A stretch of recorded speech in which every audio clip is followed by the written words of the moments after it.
Hello everyone, welcome to Warhammer 40k Darktide. Today I want to talk about the level 10 feats available to Ogryns. Before we start, I want to clarify that this is merely my own opinion developed through my own experimentation. I do invite you to tell me your opinions in the comments. Tell me what you like to use as an Ogryn and why. Alright, with that out of the way, let's get right into it. Ogryns are an interesting class. They are tanky and amazing at crowd control. While building your Ogryn for your playstyle, you'll notice that a lot of the feats are mainly damage mitigation and a small sprinkle of damage buffs depending on what you're trying to achieve.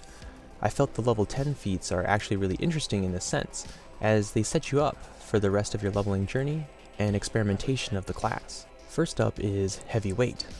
This feat is your classic deal more, take less designed feature, dealing 50% more damage to bulwarks, crushers, plague Ogryns, and reapers, and take 50% less damage from the very same enemies.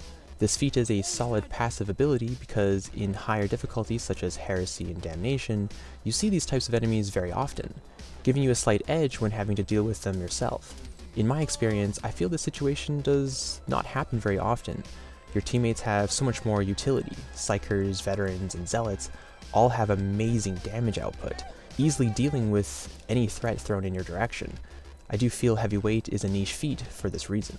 As you can see here, I'm basically tickling this crusher without Heavy Weight. Please note I'm not going for headshots since it's not realistic to always get that weak spot hit.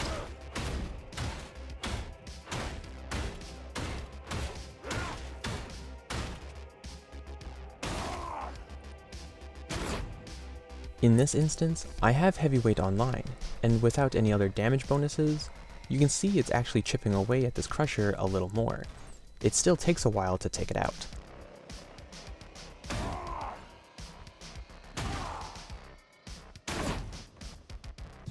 Don't get me wrong though, 50% less damage from these units is certainly nothing to scoff at. Being a large character and building to be a tank, this feat may actually save your life one way or another. Oh. That was a misclick. Or not misclick, Now, Blood and Thunder is obviously fine-tuned for a bleed build Ogryn. Synergizing nicely with our heavy attack coherency bonus, Ogryns can get a ton of value from this feat.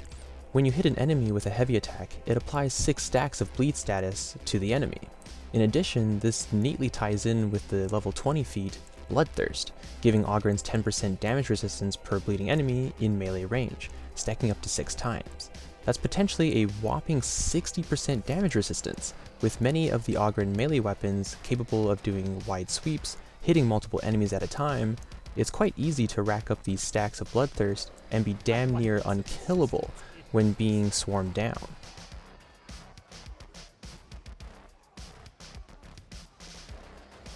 The one major downside with this combination is you rely on enemies having a bleed status on them. That means they need to be alive and, well, bleeding. Bleed statuses, like in a lot of different games, slowly tick away at the enemy's health. Bulky, tougher enemies tend to survive longer, whereas the smaller enemies seem to die from this effect with relative ease due to their small health pools. Not to mention, you also have teammates who are also trying to kill everything in their sights. This generally makes it harder for you to keep the bleed stacks up and plentiful. Can you blame them though? You are here to slay heretics, not keeping them as blood-soaked pets. The bleed status also does not last forever in Darktide. For instance, giving this mutant a good smack, you can see that they have the bleed proc on them, but the damage seems to decay over time before stopping entirely. As a recap, you can attain the bleed status and the damage reduction easily and quickly, mostly noticeable during hordes. Just don't expect it to last very long when you're not in that sort of situation. If the other two options were not quite what you're looking for, this last feat is 100% your best bet. Bombs Away adds additional utility to the Ogryn Grenade, the big box of hurt. When thrown at Carapace armored, flak armored, or unyielding enemies, the box will open up and release 4 grenades around the original target. For Ogryns, this is a tremendous upgrade to their grenade. Having only 2 grenades, Ogryns need to be particular when, where, and what they whip this thing at. It only hits one enemy, so generally, the big box of hurt will be thrown at the opposing Ogryns. With Bombs Away, it opens up the ability to at least stagger and soften up the front line and create space for the team.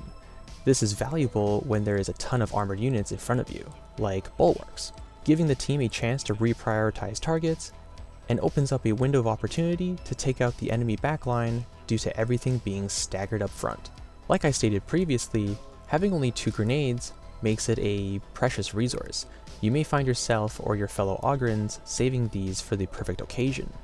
With veterans and zealots having superior grenades, they tend to refill themselves before giving the Ogryn the chance to refill supplies, making it hard to choose when to part ways with this resource. Accuracy is still key. Ogryns will need to have good aim to utilize the big box of hurt effectively.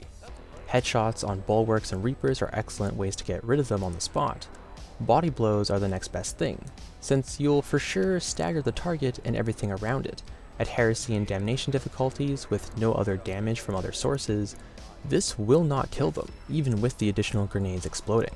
The worst thing Ogryns can do with this box is miss their target entirely. A good old time. I missed! So now you're cursed. In my opinion, the best option here is using Bombs Away. It opens up better utility and functionality to a piece of the Ogryn's existing kit. Blood and Thunder and Heavyweight definitely have their advantages when building the respective builds, but as someone who values having versatility over a specialized build, I feel Bombs Away grants me far better support in a pinch. So anyways, those are my thoughts on the level 10 feats available to Ogryns.